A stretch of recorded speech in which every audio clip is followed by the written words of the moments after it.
Hello guys, may video for today guys. Gagawa ako ng haplas kung sa Bisaya pa, haplas. Ito guys, galing po ito sa buto ng abukado.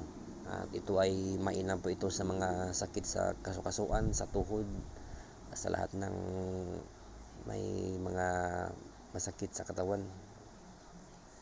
At ito guys, sinaptap ko lang ito ng maliit.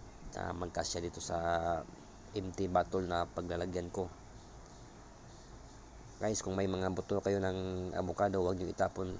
Mainam ito guys, gawing haplas. At saka binabad ko lang ito sa Mallorca or Green Preco.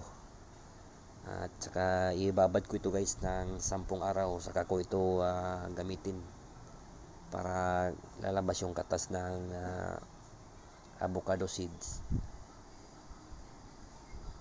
Alright guys, thank you for watching. See you next time.